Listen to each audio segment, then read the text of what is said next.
أعوذ بالله من الشيطان الرجيم. بسم الله الرحمن الرحيم.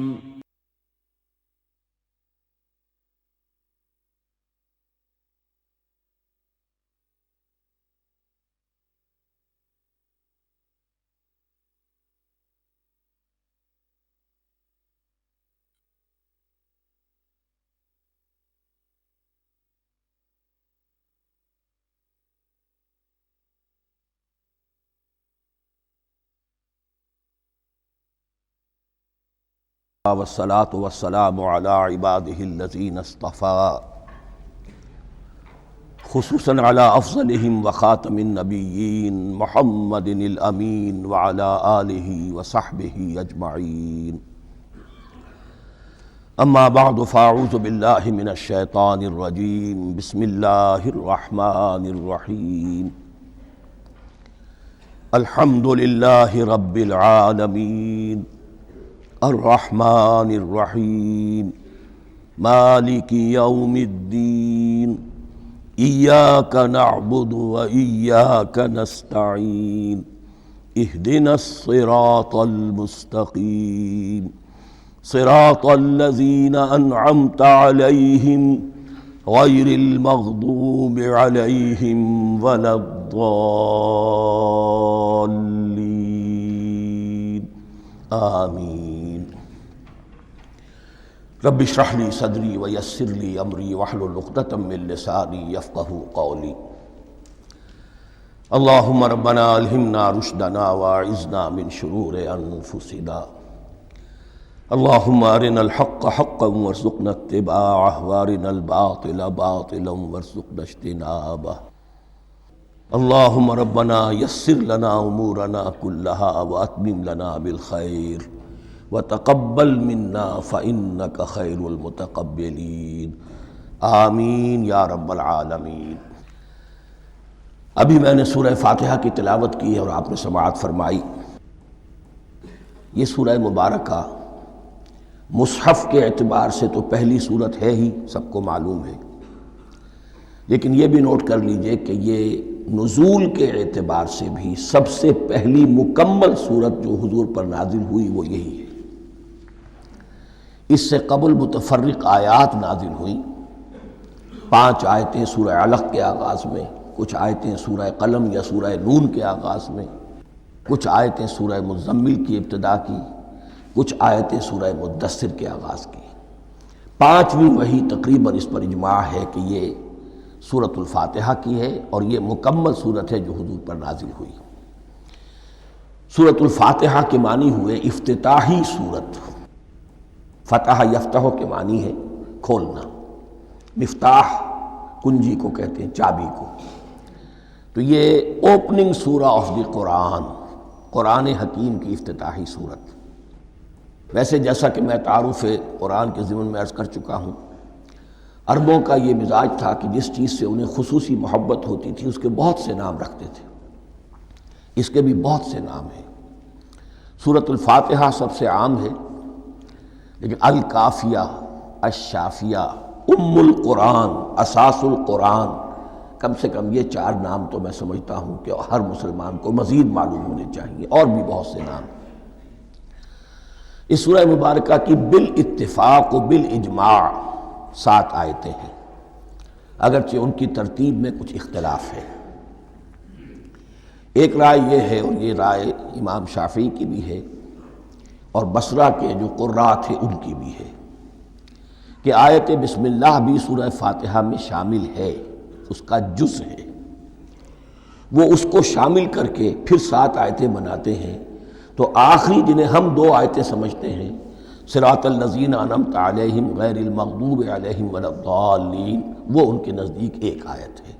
تو گویا کہ نتیجہ یہ نکلا کہ آیتوں کی تعداد 7 ہی رہتی ہے. امام ابو حنیفہ رحمۃ اللہ علیہ کا موقف اور کوفے کے جو قراء تھے ان کا بھی موقف یہ ہے کہ آیت بسم اللہ نہ سورہ فاتحہ کا جز ہے نہ کسی اور سورت کا جز ہے، سوائے ایک مقام پر جہاں حضرت سلیمان علیہ السلام کا خط جو ہے نقل ہوا ہے، جو انہوں نے ملکہ سبا کو لکھا تھا انہو من سلیمان و انہو بسم اللہ الرحمن الرحیم۔ تو قرآن کے متن میں صرف اسی جگہ پر یہ آیت شامل سمجھتے ہیں، باقی یہ صرف علامت کے طور پر کہ یہاں سے ایک نئی صورت شروع ہو رہی ہے درج کی گئی ہے۔ اس سورہ مبارکہ کو الصلاح قرار دیا گیا ایک حدیث میں۔ اس کا جو اسلوب ہے وہ دعا کا ہے، اور دعا کے ساتھ اس کی جو مناسبت ہے، اور پھر اسی کی وجہ سے ہماری نماز کا یہ جزو لا ینفک بنا دیا گیا۔ بلکہ ایک حدیث جو میں آپ کو سناؤں گا اس میں اسی کو نماز قرار دیا گیا، الصلاح یہی ہے۔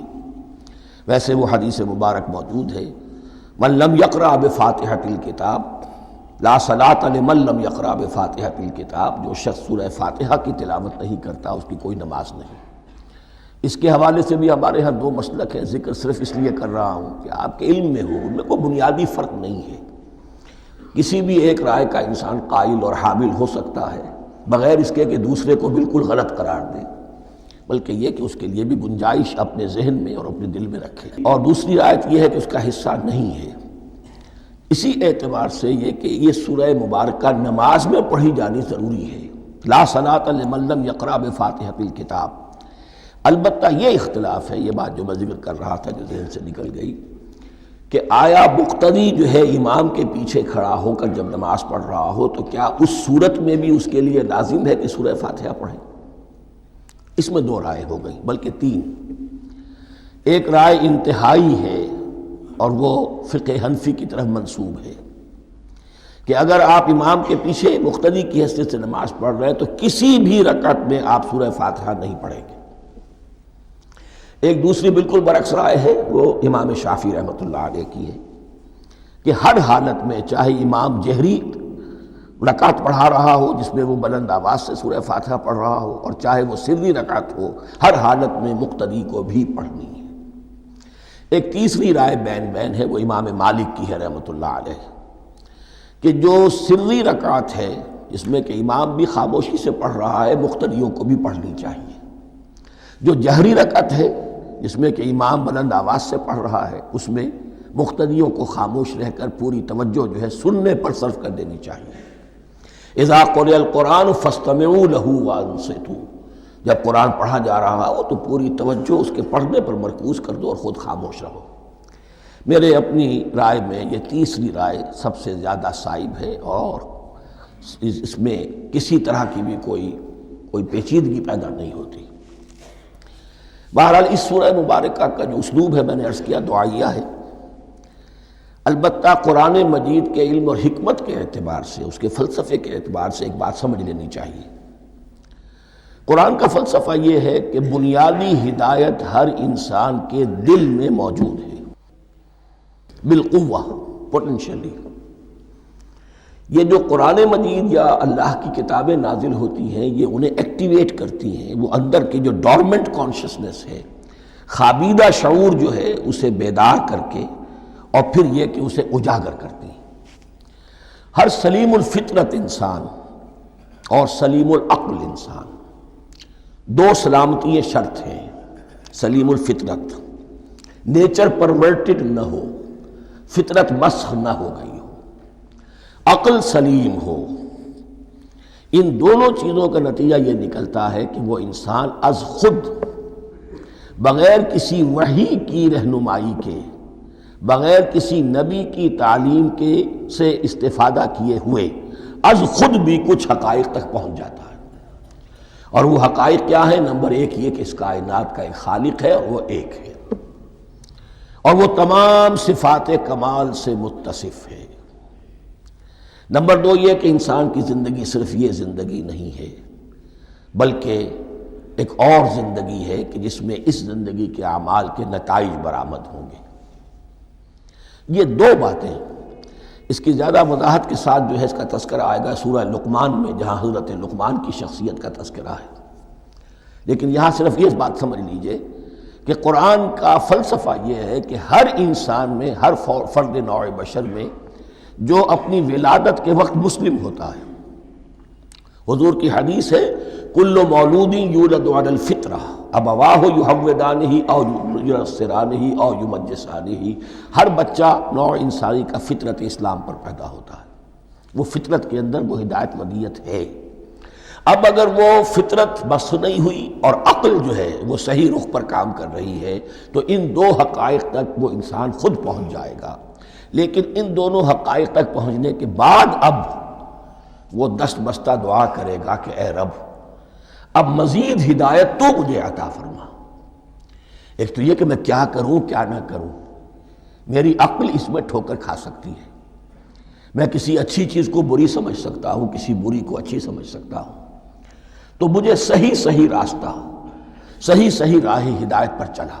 یہ دعا ہے جو انسان کرتا ہے جبکہ وہ ایمان باللہ اور ایمان بالآخرہ تک خود پہنچ چکا ہوتا ہے اور یہ سمجھتا ہے کہ صحیح زندگی کا رخ یہی ہے کہ جس رب کو میں نے پہچانا ہے کہ وہ اس کائنات کا خالق ہے اور مالک ہے اور رب ہے، میں اس کی بندگی کروں، اس کی اطاعت کروں، اس کا حکم مانوں، اس کے راستے پر چلوں۔ لیکن وہ راستہ کون سا ہے؟ اس کے لیے پھر دست بدعا ہوتا ہے کہ پروردگار تو میری رہنمائی فرما۔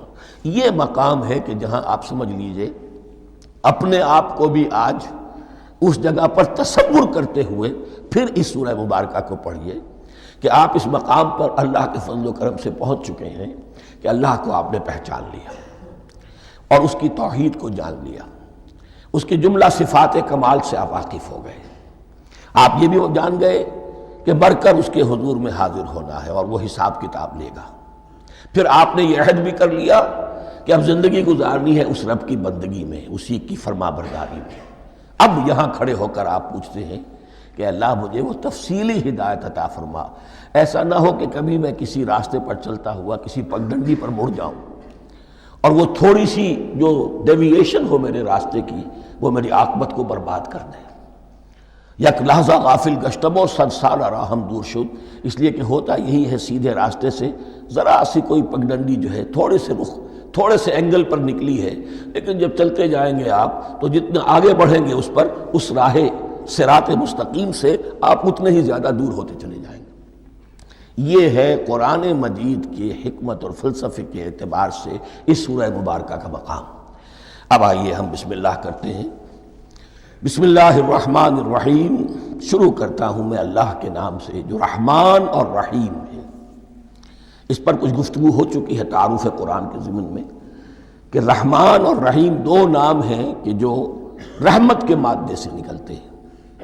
رحمان میں اللہ تعالیٰ کی رحمت کا جوش ہے، جانی کیفیت، طوفانی کیفیت، اور رحیم میں اللہ تعالیٰ کی رحمت کا دوام اور تسلسل۔ یہ دونوں کیفیات اللہ کی رحمت میں بیک وقت موجود ہیں جس کا ہم تصور نہیں کر سکتے۔ ہم سمندر کو دیکھتے ہیں، متلاطم سمندر ہے، اس میں ہیجان ہے، طوفان ہے۔ دریا کو دیکھتے ہیں کہ وہ سکون کے ساتھ چل رہا ہے، خاموشی سے چل رہا ہے، بہہ رہا ہے، بس تسلسل کے ساتھ بہہ رہا ہے۔ ہم ان دونوں کیفیات کو علیحدہ دیکھتے ہیں تو ہمارا ذہن ان دونوں کو بیک وقت اس کا تصور نہیں کر سکتا، تخیل ممکن نہیں۔ لیکن اللہ کی رحمت کی یہ دونوں شانیں مستقلاً ہر وقت موجود ہیں بیک وقت، اسی لیے ان دونوں کے درمیان کہیں حرف عطف نہیں آئے گا۔ بسم اللہ الرحمن الرحیم، الحمدللہ رب العالمین۔ کل حمد، اور حمد کو ذہن میں رکھ لیجئے، حمد مساوی ہے تعریف جمع شکر۔ عام طور پر ترجموں میں ایک لفظ لایا جاتا ہے، کل تعریف اللہ کے لیے، یہ کافی نہیں ہے۔ تعریف آپ کسی شے کی کر سکتے ہیں جس میں کوئی حسن ہے، خوبی ہے، کسی بھی اعتبار سے، خواہ آپ کو اس کے حسن و خوبی سے کوئی فائدہ حاصل نہیں ہو رہا۔ ایک پھول ہے، بہت خوبصورت ہے، بس ٹھیک ہے، خوبصورت ہے، آپ نے کہا، تعریف کر دی۔ شکر کرتے ہیں آپ اس شے کا جس سے آپ کو کوئی فائدہ پہنچا ہو، استفادہ ہوا ہو، آپ کی کوئی ضرورت پوری ہوئی ہو، آپ کی کوئی مشکل رفع ہوئی ہو۔ اور آپ دیکھیں گے کہ حمد میں یہ شکر کا پہلو غالب ہے۔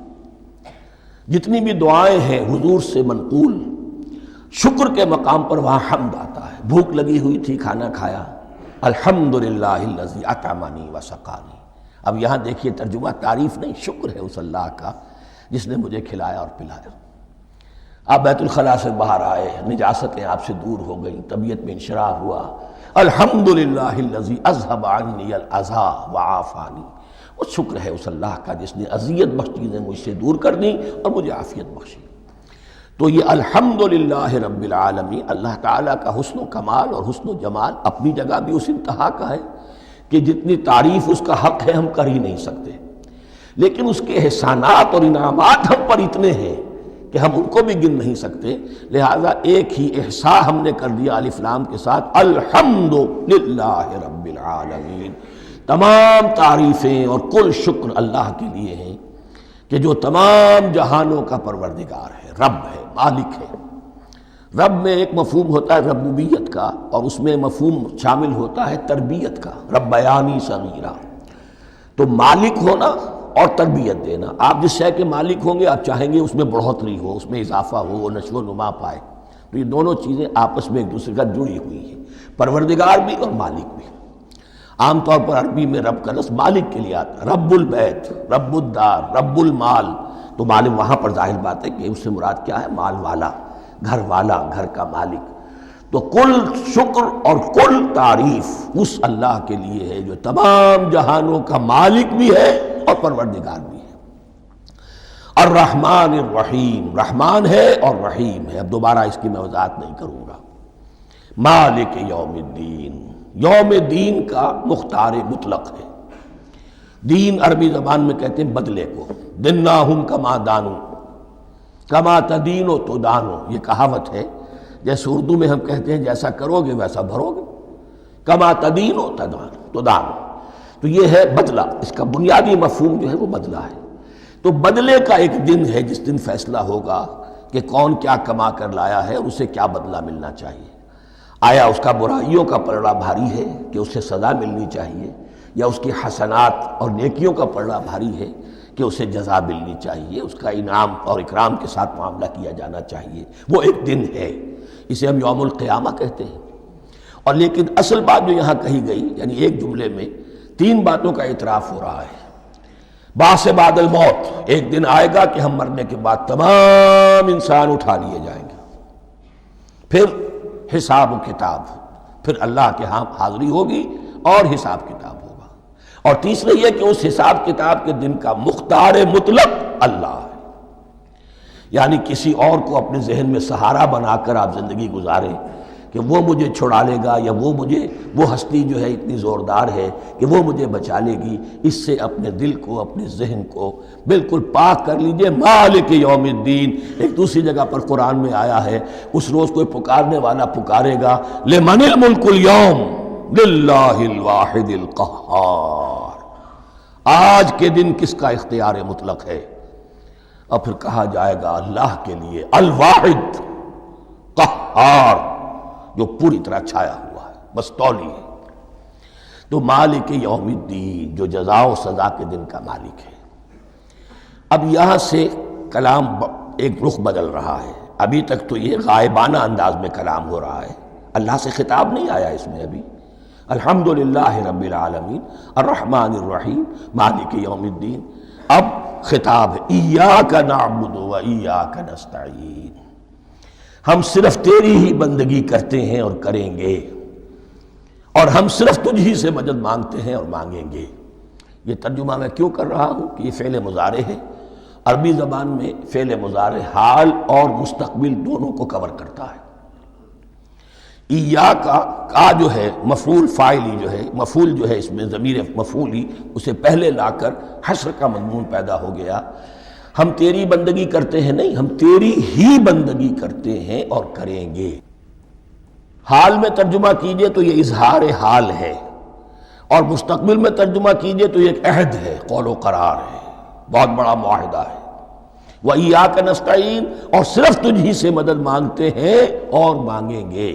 اس میں بھی حال کا ترجمہ اظہار حال، اللہ کرے کہ واقعی ہمارا حال وہی ہو، جب ہم یہ الفاظ کہتے ہیں تو واقعتاً ہم اس پر پورے اتر رہے ہوں کہ اسی کی بندگی کر رہے ہوں اور اسی سے ساری استعانت اور استمداد کر رہے ہیں۔ جہاں تک مستقبل کا تعلق ہے وہ پھر ایک عہد ہے، اہدنا الصراط المستقیم، یہ مقام وہ آ گیا کہ یہاں تک تو اے پروردگار ہم پہنچ گئے، تیرے فضل سے، تیرے کرم سے، فطرت سلیمہ بھی تیری عطا کردہ تھی، عقل سلیم بھی تیری ودیعت کردہ تھی، ان دونوں کی روشنی سے ہم یہاں تک تو پہنچ گئے۔ اب ہماری جو ضرورت ہے، احتیاج ہے، وہ کیا ہے اہدنا الصراط المستقیم، ہدایت بخش ہمیں سیدھے راستے کی۔ یہاں دو باتیں سمجھ لیجئے، انفرادی سطح پر انسان کے لیے نہ معلوم کتنے مرحلے آتے ہیں ہر روز کہ جس میں وہ ایک چھٹک کر کھڑا ہو جاتا ہے، یہ کروں یا یہ کروں، دو آلٹرنیٹو سامنے آ رہے ہیں، فیصلہ کرنا مشکل ہو رہا ہے، قدم قدم پر ہدایت کی ضرورت ہے۔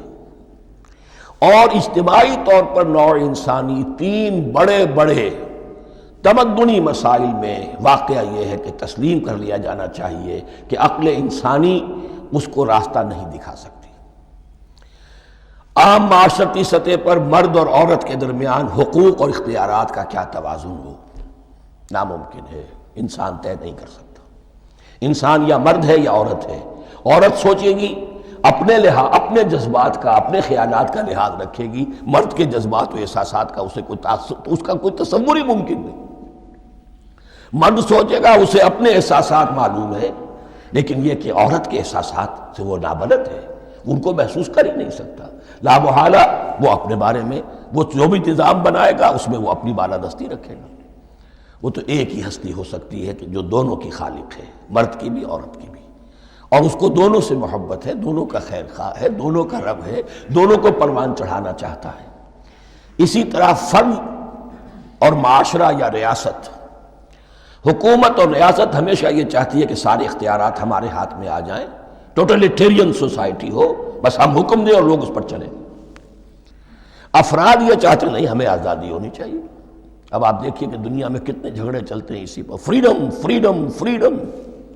وہ فریڈم واقعتاً اپنی جگہ پر ایک شے ہے، افراد کی آزادی ہونی چاہیے، لیکن افراد کی آزادی اتنی نہ ہو جائے کہ وہ مادر پدر آزاد ہو جائے، کوئی قانون، کوئی قاعدہ، کوئی اخلاقی کوئی حدود اور قیود جو ہے ان کا پابند نہ رہے۔ تو اب کہاں ہے وہ نقطہ اعتدال کہ جس میں انسان کی انفرادی آزادی، انفرادی اختیار اور ادھر اجتماعی مصلحتیں جو ہیں ان کو بیلنس کیا جا سکے؟ انسان طے نہیں کر سکتا، صرف اللہ ہی اس کے لیے نظام دے سکتا ہے۔ تیسرا مسئلہ ہے سرمایہ اور محنت، اس میں کیا توازن ہو؟ سرمایہ اور محنت دونوں مل کر کچھ بنا رہے ہیں، کچھ پروڈیوس کر رہے ہیں۔ اب اس میں نفع جو ہوا ہے اس میں سرمایہ کا کتنا حصہ ہونا چاہیے اور لیبر کا کتنا ہونا چاہیے، کون طے کر سکتا؟ اس کے لیے بھی کہ ایسا نہ ہو کہ سرمایہ داری جو ہے آکاش بیل بن کر پورے معاشرے پر چھا جائے، اور غریب بیچارہ، مزدور بیچارہ، کاشتکار بیچارہ وہ گویا کہ چکی کے دو پارٹوں میں پس کر رہ جائے، اس کی کوئی حیثیت نہ رہ جائے۔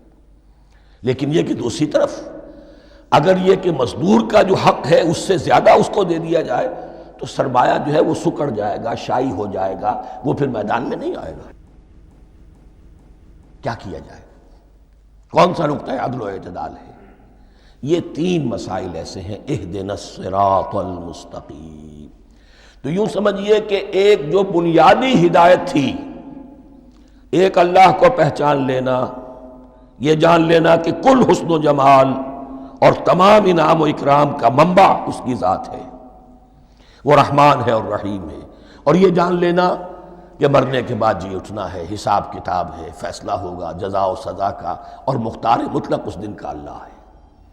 پھر یہ عہد کر لینا ایاک نعبد و ایاک نستعین۔ اس کے بعد دعا، پروردگار ہمیں ہدایت پر قائم رکھ، ہماری ہدایت میں اضافہ فرما۔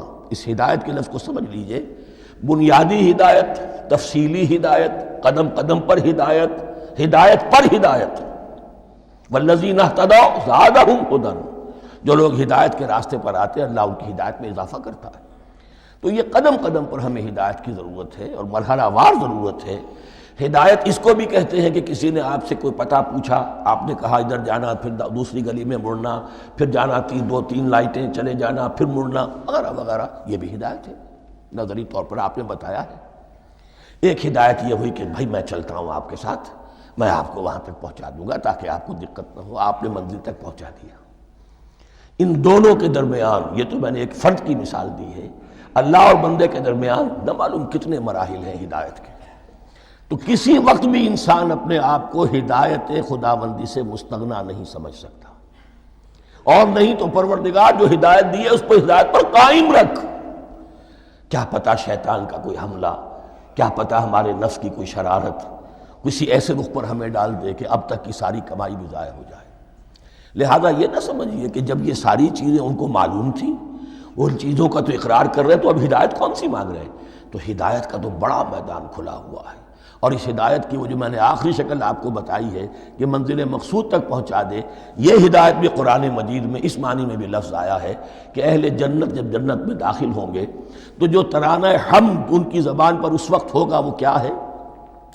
الحمدللہ الذی ہدانا لہذا وما کننا لنہتدی لولا ان ہدانا اللہ، کل شکر اس اللہ کا جس نے ہمیں یہاں تک پہنچا دیا، ہدایت دی یہاں تک پہنچا دیا، اور ہم ہرگز نہ پہنچ پاتے، ہم ہرگز ہدایت یافتہ نہ ہو سکتے اگر اللہ ہی ہمیں ہدایت نہ دیتا۔ اہدنا الصراط المستقیم، سیدھا راستہ، صراط الذین انعمت علیہم، اب اس کی مزید وضاحت ہے، راستہ اس کا ان لوگوں کا جن پر تیرا انعام ہوا۔ یہ کون لوگ ہیں؟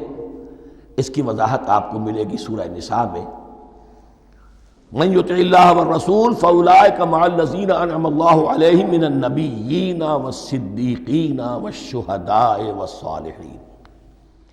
چار طبقات ہیں منعم علیہم جن پر اللہ کا انعام ہوا ہے۔ چوٹی پر انبیاء کرام، اس کے بعد صدیقین کرام، اس کے بعد شہداء عظام، اس کے بعد عام صالح مسلمان، صالح ہو۔ یہ بیس لائن ہے، اس سے اوپر کا درجہ شہداء کا ہے، اس سے اوپر کا درجہ صدیقین کا ہے، اور پھر اس سے اوپر کا درجہ انبیاء کا ہے۔ انبیاء میں سے پھر وہ بھی ہوتے ہیں کہ جو اولو العزم میں من الرسل ہیں، لیکن یہ چار طبقات ہیں، ان کے راستے پر ہمیں چلا۔ غیر المغضوب علیہم ولا الضالین، جو مغضوب علیہم نہیں ہوئے، جن پر تیرا غضب نہیں ہوا، اور غضب ہوتا ہے ان پر کہ جو ہدایت کے واضح ہونے کے بعد ہدایت کو ترک کر دیں، وہ ہے مغضوب علیہم۔ جنہیں ہدایت مل گئی ہو، ہدایت کو پہچان لیا ہو، پھر اپنی شرارت نفس کی وجہ سے، اپنی نفسانیت کی وجہ سے، اپنے تکبر کی وجہ سے، اپنے حسد کی وجہ سے وہ اس حق کو رد کر دیں، اس کو ترک کر دیں، ان پر اللہ کا غضب آتا ہے۔ اور اس میں اس کی بہت بڑی مثال تاریخ کے اعتبار سے یہودی ہیں۔ اللہ نے انہیں ہدایت دی، کتابیں عطا کی، تورات، انجیل، زبور، سینکڑوں نبی ان میں مبعوث کیے، 1400 برس تک نبوت کا تار ٹوٹا ہی نہیں، مسلسل۔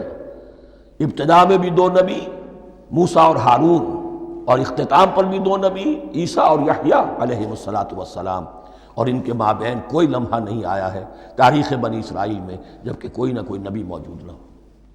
لیکن انہوں نے اپنی شرارت نفس کی وجہ سے ہدایت تورات سے بھی منہ موڑا، اور پھر سب سے بڑی بات یہ کہ ہدایت محمدی سے، ہدایت قرآنی سے بھی صلی اللہ علیہ وسلم منہ موڑا، وہ ہے مغضوب علیہم ولا الضالین، اور نہ ہی گمراہ ہوئے۔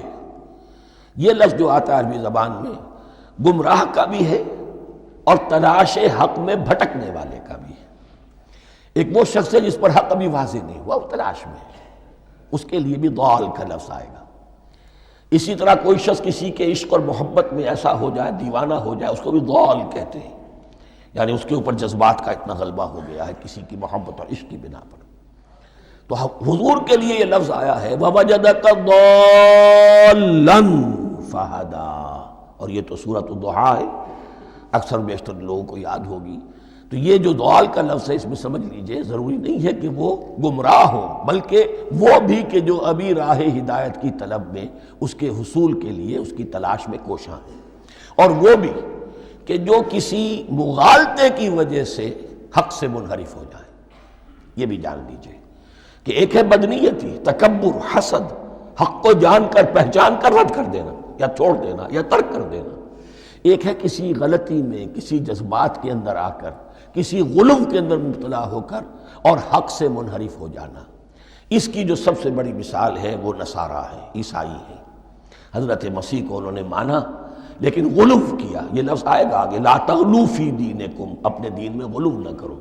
جیسے ہمارے ہاں بھی بعض لوگ ہیں جو حضور صلی اللہ علیہ وسلم کی تعریف میں، حضور صلی اللہ علیہ وسلم کے ساتھ اپنی محبت کے اظہار میں غلو کر جاتے ہیں۔ یہ انتہا درجے کو ہو گیا تھا حضرت مسیح علیہ السلام کے ماننے والوں میں، اور اس کی بنا پر انہوں نے تثلیث کا عقیدہ ایجاد کر لیا اور حضرت مسیح علیہ السلام کو اللہ کا بیٹا بنا دیا۔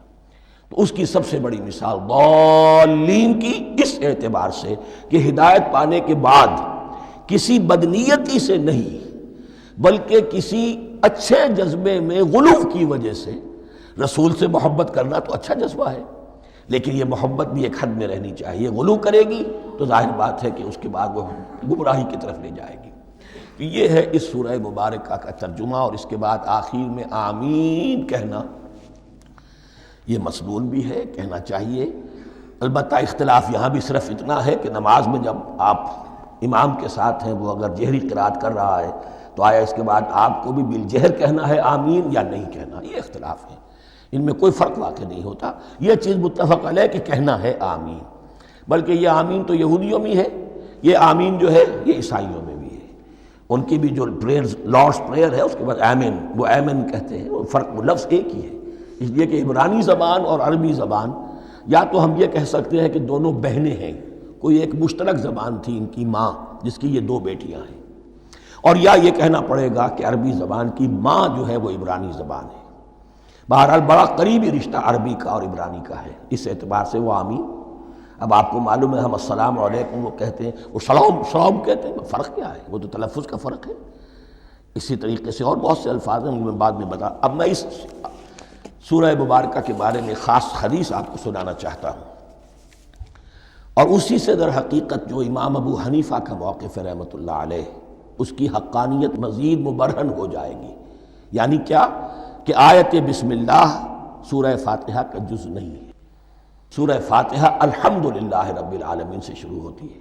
وہ میں آپ کو بتانا بھول گیا کہ جن کے نزدیک یہ سورت کا جز ہے وہ پھر جہری قرات میں بسم اللہ الرحمن بھی بلند آواز سے کہیں گے، اور جن کے نزدیک یہ سورہ فاتحہ کا جز نہیں ہے وہ نہیں کہیں گے، وہ الحمدللہ رب العالمین سے قرات کریں گے۔ تو کوئی فرق نہیں ہے بنیادی۔ یہ حدیث جو ہے یہ مسلم شریف میں ہے اور حدیث قدسی ہے، اس کے راوی حضرت ابو ہریرہ ہیں رضی اللہ تعالی عنہ، اور اس حدیث نے اس سورت کے مضامین کا نہایت عمدہ تجزیہ کر دیا ہے۔ حدیث کے الفاظ سن لیجئے، قسمت الصلاۃ بینی و بین عبدی نصفین۔ اللہ تعالیٰ فرما رہے ہیں، حدیث قدسی ہے، میں نے نماز کو، صلاۃ کو اپنے اور اپنے بندے کے درمیان آدھا آدھا تقسیم کر لیا، فنصفها لی ونصفها لعبدی، اس کا نصف جو ہے وہ میرے لیے ہے اور نصف جو ہے وہ میرے بندے کے لیے ہے، ولعبدی ما سأل، اور جو میرے بندے نے مانگا میں اسے دوں گا، میرا وعدہ ہے یا میں نے اسے دیا۔ اس کے بعد اس کی تفصیل آتی ہے، اذا قال العبد، جب بندہ کہتا ہے الحمدللہ رب العالمین، قال اللہ حمدنی عبدی، جب بندہ کہتا ہے الحمدللہ رب العالمین، اللہ فرماتا ہے میرے بندے نے میری حمد کی۔ وَإِذَا قَالَ الرَّحْمَنُ الرَّحِيمُ قَالَ اللَّهُ اثْنَى عَلَيَّ عَبْدِي، جب بندہ کہتا ہے الرحمن الرحیم، اللہ فرماتا ہے میرے بندے نے میری ثنا کی۔ وَإِذَا قَالَ مَالِكِ يَوْمِ الدِّينِ قَالَ اللَّهُ تَعَالَى مَجَّدَنِي عَبْدِي، میرے بندے نے میری تمجید بیان کی، میری بزرگی بیان کی۔ اب یہ تین آیتیں ہو گئیں، تینوں میں اللہ کی حمد ہے، ثنا ہے، تمجید ہے، یہ تین آیتیں خالص اللہ کے لیے ہو گئیں۔ اب چوتھی آیت آئی، ایاک نعبد و ایاک نستعین، اس کے بارے میں جب بندہ کہتا ہے اذا قال العبد ایاک نعبد و ایاک نستعین، قال اللہ تعالی ھذا ما بینی و بین عبدی ولعبدی ما سأل، یہ میرے اور میرے بندے کے درمیان ہے۔ یہ تو یوں سمجھیے کہ یہ گرہ لگ گئی ہے میرے اور میرے بندے کے مابین، اس نے مجھ سے قول و قرار کیا ہے، اس نے میری بندگی کا اعتراف کیا ہے، اس نے تسلیم کیا ہے کہ میری ہی بندگی کرتا ہے اور کرے گا، اور مجھ سے مدد چاہیے ہے۔ ھذا ما بینی و بین عبدی، یہ معاہدہ ہے، معاہدہ دو فریقوں کے مابین ہوتا، یہ میرے اور میرے بندے کے مابین ہے۔ وَلِعَبْدِي مَا سَأَلَ، اور میں نے اپنے بندے کو دیا جو اس نے مانگا، وہ میری مدد چاہتا ہے، میری مدد اس کے شامل حال رہے گی۔ فَإِذَا قَالَ، اور جب بندہ کہتا ہے اهْدِنَا الصِّرَاطَ الْمُسْتَقِيمَ صِرَاطَ الَّذِينَ أَنْعَمْتَ عَلَيْهِمْ غَيْرِ الْمَغْضُوبِ عَلَيْهِمْ وَلَا الضَّالِّينَ، قَالَ اللَّهُ تَعَالَى هَذَا لِعَبْدِي وَلِعَبْدِي مَا سَأَلَ، یہ تین آیتیں یہ میرے بندے کے لیے، اهْدِنَا الصِّرَاطَ الْمُسْتَقِيمَ، اسی صراط مستقیم کی وضاحت ہے مثبت، صراط الذین انعمت علیہم، اسی صراط المستقیم کی وضاحت ہے منفی انداز میں، غیر المغضوب علیہم ولا الضالین۔ یہ سب میرے بندے کے لیے ہے اور میں نے اپنے بندے کو دیا جو اس نے مانگا۔ اس کو میں نے ایک مرتبہ یہ ترازو کی شکل میں اس کو لکھوایا تھا۔ دیکھیے یہ ایاک نعبد و ایاک نستعین، یہ ہے وہ ترازی کی وہ ڈنڈ، واو جو ہے ایاک نعبد و ایاک نستعین، واو جو ہے گویا کہ وہ مٹھ ہے جس سے کہ ترازو کو پکڑا جاتا ہے۔ ادھر ایک پلڑا ہے جس کی تین آیتیں ہیں، الحمدللہ رب العالمین الرحمن الرحیم مالک یوم الدین۔ اس کا نتیجہ کیا نکلا؟ ایاک نعبد۔ آپ نے شاید یہ سنا بھی ہو، ایک بہت ہی عمدہ قرات کا جو ریکارڈ ہے قاری عبدالباسط عبدالصمد کا، وہ یہیں سے چل کر سورہ فاتحہ کی قرات کر کے ایاک نعبد پر آ کر رکتا ہے، الحمدللہ رب العالمین الرحمن الرحیم مالک یوم الدین ایاک نعبد۔ گویا کہ یہاں یہ صورت بالکل ہاف ہو گئی ہے، تین آیتوں میں اللہ کی حمد ہے، ثنا ہے، تمجید ہے، جس کا نتیجہ ہم تیری ہی بندگی کرتے ہیں، تیری ہی اطاعت کریں گے۔ لیکن اب اس کے بعد سوال ایاک نستعین، اسی کی جو استعانت کیا درکار ہے ہمیں؟ ہدایت۔ ہدایت سب سے بڑی استعانت ہے، ہدایت ہی تو سب سے بڑی مدد ہے۔ اهدنا الصراط المستقیم صراط الذین انعمت علیہم غیر المغضوب علیہم ولا الضالین، یہ ایاک نستعین کے حق کے ساتھ یہ تین آیتیں آ گئیں، اهدنا الصراط المستقیم صراط الذین انعمت علیہم غیر المغضوب علیہم ولا الضالین، قسمت الصلاة بینی و بین عبدی نصفین فنصفها لی ونصفها لعبدی وَلِعَبْدِي مَا سَأَلَ۔ اللہ تعالیٰ اس سورہ فاتحہ کا جو اصل مفہوم ہے وہ بھی ہمارے ذہنوں پر، ہمارے شعور کی سطح پر اسے اجاگر کیے رکھے، ہمیں توفیق دے کہ جب بھی پڑھیں، جب بھی سنیں تو وہ کیفیت اگر ہو جائے، اس لیے کہ ایک حدیث ہے کہ الصلاۃ معراج المومنین، نماز تو اہل ایمان کے حق میں معراج کے درجے میں ہے۔ اس حوالے سے ہم یہ سمجھ سکتے ہیں کہ کوئی وقت ایسا آ سکتا ہے کہ انسان کو واقعتاً، روح انسانی واقعتاً اللہ کے یہ جواب سنے، انہونی بات نہیں ہے یہ، ہوتا ہے خطاب آخر، اٹھتا ہے حجاب آخر، کرتے ہیں خطاب آخر، یہ تو ہوتا ہے۔ مخاطبہ الہی، یہ تو میں نے عرض کیا کہ ثابت ہے، مخاطبہ، محادث اور تحدیث، اللہ بندوں سے کلام کرتا ہے۔ اب آئیے بسم اللہ الرحمن الرحیم، اب یہ سورہ بقرہ شروع ہو رہی ہے۔ سورۃ البقرہ جو 286 آیات پر مشتمل ہے، تقریباً 2.5 پاروں پر پھیلی ہوئی ہے۔ ہر شخص جانتا ہے کہ یہ قرآن حکیم کی حجم کے اعتبار سے سب سے بڑی سورت ہے، لیکن یہ معاملہ صرف حجم کا نہیں ہے۔ نبی اکرم صلی اللہ علیہ وسلم نے اسے سنام القرآن قرار دیا ہے۔ آپ نے فرمایا لکل شیء سنام، ہر چیز کی ایک چوٹی ہوتی ہے، جیسے اونٹ کا کوہان ہوتا ہے۔ وسنام القرآن البقرہ، سنام القرآن، قرآن کی چوٹی جو ہے وہ سورۃ البقرہ ہے۔ یہ نوٹ کر لیجئے جو میں نے کل آپ کو جو مختلف مکی اور مدنی صورتوں کے گروپوں کے بارے میں بتایا تھا کہ یہاں سے اب پہلی منزل بھی شروع ہو رہی ہے اور پہلا گروپ بھی شروع ہو رہا ہے، اور اس کے ساتھ جو اگلی صورت آئے گی وہ اس کا جوڑا ہے، سورہ آل عمران، جس کی سب سے نمایاں علامت یہ نوٹ کیجئے، یہ بھی الف لام میم سے شروع ہوئی، اگلی بھی الف لام میم سے شروع ہوگی۔ اس کے بعد 2 صورتیں مدنی اور ہیں، لیکن ان دونوں میں نہ حروف مقطعات ہے، نہ کوئی اور تمہیدی کلام ہے، براہ راست خطاب سورہ نساء میں یا ایھا الناس اور سورہ مائدہ میں یا ایھا الذین آمنوا، کوئی تمہیدی بات نہیں کوئی حروف مقطعات نہیں، براہ راست خطاب۔ وہ ایک جوڑا ہے سورہ نساء اور سورہ مائدہ، اور یہ ایک جوڑا ہے سورہ بقرہ اور سورہ آل عمران۔ سورہ بقرہ اور سورہ آل عمران کو نبی اکرم صلی اللہ علیہ وسلم نے الزہراوین بھی قرار دیا ہے۔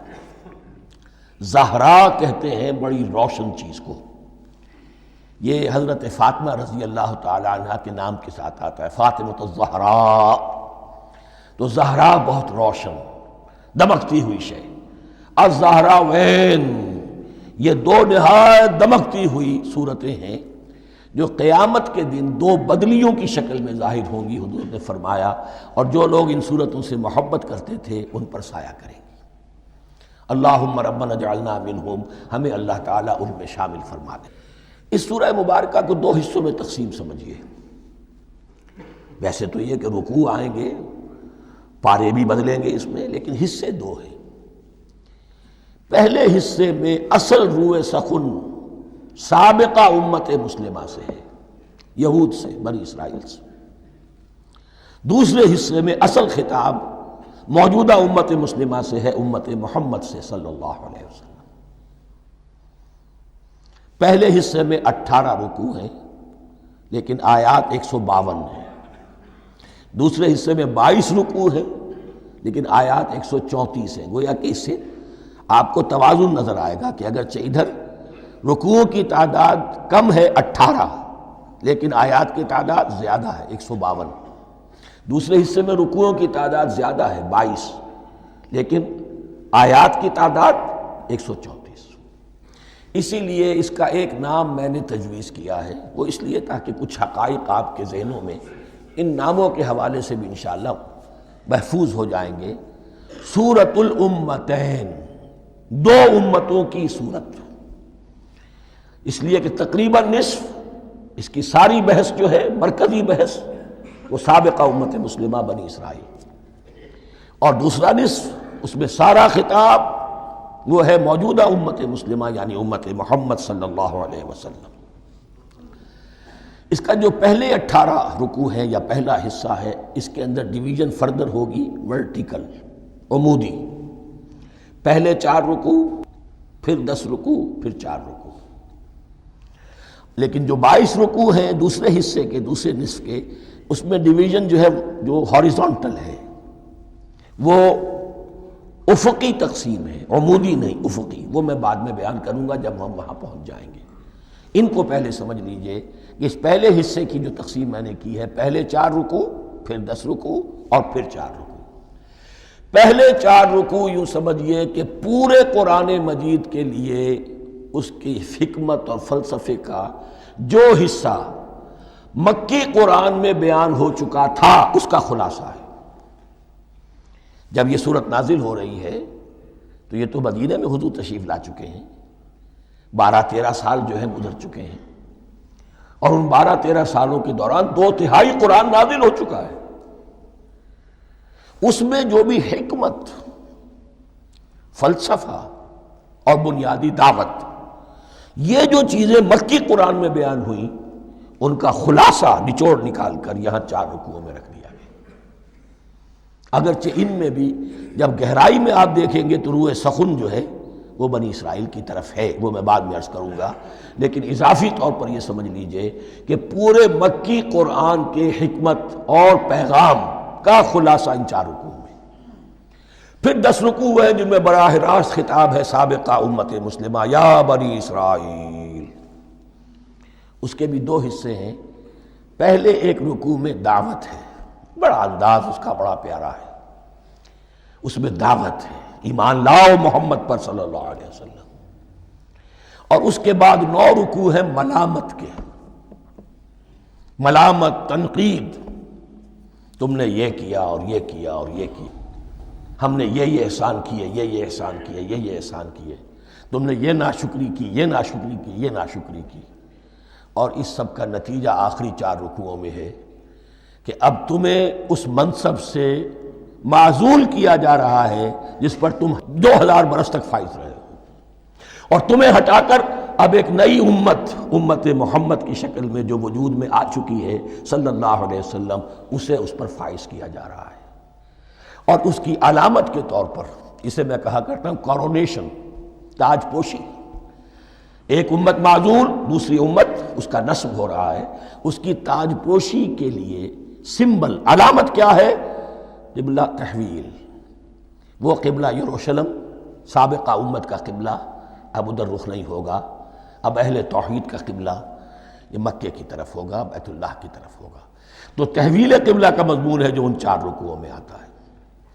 تو یہ میں نے تھوڑی سی تمہید جو ہے آپ کے سامنے رکھ دی ہے۔ اب بسم اللہ کیجئے۔ بسم اللہ الرحمن الرحیم۔ الف لام میم۔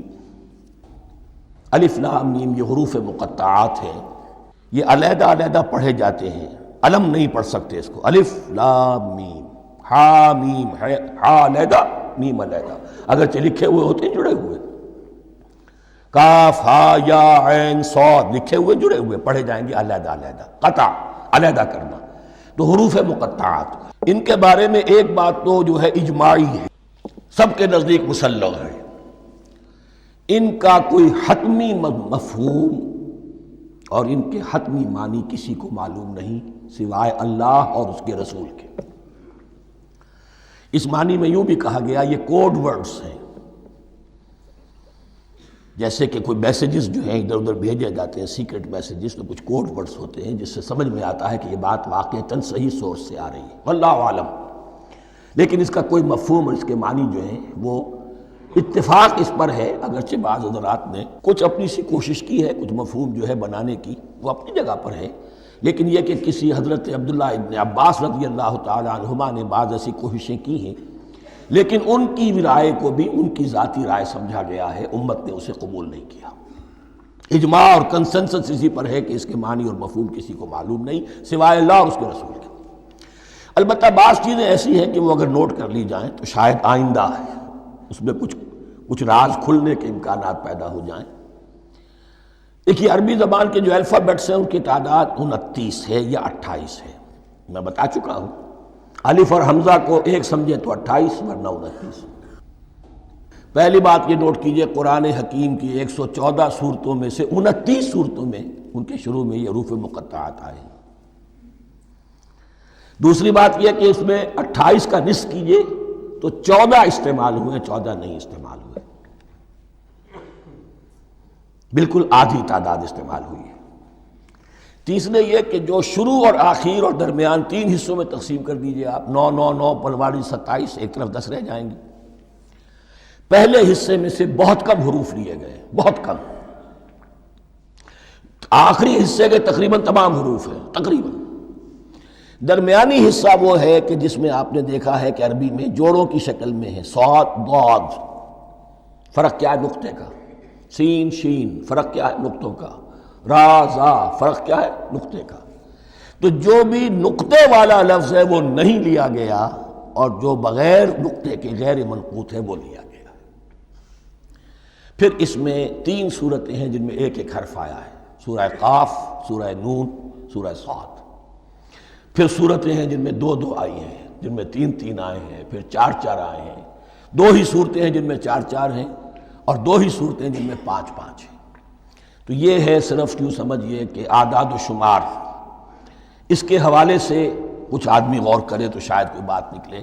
باقی وہ مثال میں آپ کو بتا دیتا ہوں کہ حضرت عبداللہ ابن عباس نے ایک رائے ظاہر کی کہ الف لام میم در حقیقت ایک جملے کا خلاصہ ہے، انا اللہ اعلم۔ پہلا لفظ انا، اس کا الف لے لیا، درمیانی لفظ اللہ، اس کا درمیانی لام لے لیا، تیسرا لفظ اعلم، یہ آخری لفظ ہے، آخری حرف میم لے لیا، انا اللہ اعلم، میں اللہ جانتا ہوں، واللہ اعلم، واقعتاً اللہ ہی جانتا ہے۔ یہ حضرت عبداللہ ابن عباس کی رائے ہے، لیکن اگرچہ انہیں حبر الامت مانا گیا ہے، لیکن یہ کہ ان کی اس رائے کو بھی اکثر و بیشتر مفسرین نے قبول نہیں کیا۔ اب جو پہلے 2 رکوع ہیں اس سورہ بقرہ کے، ان کے بارے میں تعویل عام اور تعویل خاص کا ایک بڑا بنیادی فرق ہے جو نوٹ کر لینا چاہیے۔ جس وقت یہ صورت نازل ہو رہی ہے، میں عرض کر چکا ہوں کہ 12 سال ہو چکے تھے حضور کو اپنا فریضہ نبوت و رسالت ادا کرتے ہوئے۔ ایک جماعت اچھی بھلی تیار ہو چکی تھی جنہوں نے حضور کی دعوت پر لبیک کہا، ایمان لائے اور آپ کی تعلیمات پر عمل کیا۔ وہ ایک گروہ موجود تھا، یہ ابو بکر ہے، یہ عمر ہے، یہ عثمان ہے، یہ طلحہ ہے، یہ زبیر ہے، یہ عبد الرحمن ابن عوف ہے، یہ مصعب بن عمیر ہے، دیکھ لو۔ اور ایک گروہ وہ تھا کہ جو حق کو جان کر پہچان کر محض اپنی ضد اور ہٹ درمی کی باعث وہ کفر پر اڑ گیا تھا۔ اور اب ایک تیسرا گروہ پیدا ہو رہا تھا مدینے میں آ کر، وہ ابھی ایمبریونک سٹیج میں ہے، کہ جو داعی ہے، مدعی ہے کہ ہم مانتے ہیں لیکن حقیقت میں نہیں مانتے۔ یہ تین قسم کے گروہ دنیا میں ہمیشہ پائے جائیں گے، ہمیشہ۔ اب اسے میں اس کو لا رہا ہوں تعویل عام کی طرف۔ جب بھی کبھی کوئی دعوت اٹھے گی انقلابی، ایک ہوتا ہے وعظ و نصیحت، ٹھیک ہے، جس نے بھی فائدہ اٹھایا اٹھا لیا۔ ایک ہوتی ہے دعوت انقلابی، وہ انقلابی دعوت کا ہدف ہوتا ہے نظام کو بدلنا۔ نظام بدلتا ہے تو ظاہر بات ہے کہ جو لوگ اس نظام میں جن کے ویسٹڈ انٹرسٹ ہیں اور جن کو پریولیجز حاصل ہیں، جن کے مفادات ہیں، وہ تو لازماً اپنے نظام کا تحفظ کریں گے۔ ٹکراؤ ہوگا، تصادم ہوگا، تصادم میں جانی نقصان بھی ہوگا، مالی نقصان بھی ہوگا۔ یہ گویا کہ کسی انقلابی دعوت کے لوازم ہیں۔ اگر یہ شاید نہ ہو تو دعوت انقلابی ہے ہی نہیں۔ اس اعتبار سے ہر انقلابی دعوت کے جواب میں تین طبقے پیدا ہو جاتے ہیں۔ ایک وہ کہ جو اس دعوت کو قبول کرتے ہیں دیانت کے ساتھ، خلوص کے ساتھ، اخلاص کے ساتھ، اور پھر پوری جواں مردی کا ثبوت دیتے ہیں، ہر چہ بعد آباد، اب جو آئے سو آئے، جان دینی پڑے حاضر ہیں، مال دینا پڑے حاضر ہیں، کوئی تکلیف آئے، کوئی مشقت آئے، کوئی مصیبت آئے، کوئی قربانی کرے حاضر۔ جب پکارا گیا واپس نہیں پھیرا کوئی فرمان جنوں کا، اور تنہا نہیں لوٹی کبھی آواز جرس کی۔ خیریت جاں راحت تن صحت داماں، سب بھول گئیں مصلحتیں اہل ہوس کی۔ ایک وہ لوگ ہوتے ہیں، ایک وہ لوگ ہوتے ہیں کہ جو اڑ جاتے ہیں ضد پر، ہٹ درمی پر، ماننے کے باوجود، جاننے کے باوجود کہ بات تو ٹھیک ہے جو کہہ رہے ہیں، کیسے مان لیں؟ ہماری سیادت، ہماری چودراہٹ، ہمارے مفادات، ہمارے یہ ساری چیزیں، ان سب کے اوپر زد پڑ رہی ہے۔ یہ لوگ اڑ جاتے ہیں، اور پھر کوئی دعوت، کوئی نصیحت، کوئی مزید افہام و تفہیم ان کے حق میں مفید نہیں ہوتی۔ اس لیے کہ صحیح بات ہے جو کہتے ہیں کہ سوتے کو تو جگایا جا سکتا ہے، جاگتے کو کیسے جگائیں؟ کوئی سویا ہوا ہے تو آپ اسے جگا دیں گے، جو جاگا ہوا ہے لیکن وہ بنا ہوا ہے، وہ اٹھنے کو تیار ہی نہیں ہے، تو آپ کیسے اٹھا دیں گے اس کو؟ تو جو لوگ جان بوجھ کر حق کو پہچان کر رد کر دیتے ہیں، پھر ان کے حق میں کوئی دعوت، کوئی نصیحت، کوئی تبلیغ، کوئی انذار، کوئی تبشیر مفید نہیں ہوتی۔ تیسرا درجہ ایسے لوگوں کا ہوتا ہے جو یا تو شروع میں آتے ہی شرارت کے ارادے سے ہیں، کوئی مصلحت ہے جس کی وجہ سے اس دعوت کو قبول کر لیا، کوئی ذاتی منفعت ہے جس کے لیے قبول کر لیا، یا یہ کہ شروع میں تو اخلاص کے ساتھ آتے ہیں لیکن جب قربانی دینے کا وقت آتا ہے تو ان کے اندر سیرت و کردار کی وہ مضبوطی نہیں ہوتی کہ ہر چہ بعد آباد، یہ نہیں ہوتی، وہ پھر ڈگمگاتے رہتے ہیں، کبھی کچھ چلے پھر کہیں ٹھٹک کر رہ گئے، پھر کہیں کچھ چلے پھر ٹھٹک کر رہ گئے۔ یہ تیسرا طبقہ ہے کہ جو کہتا ہے، دعوی مدعی ہے کہ ہم نے مانا ہے، قبول کیا ہے، بات ٹھیک ہے، کچھ تھوڑا بہت چلتے بھی، لیکن جہاں مشکل آئی چھٹک کر کھڑے ہو گئے، اوندھے منہ گر پڑے۔ یہ تیسرا طبقہ ہے۔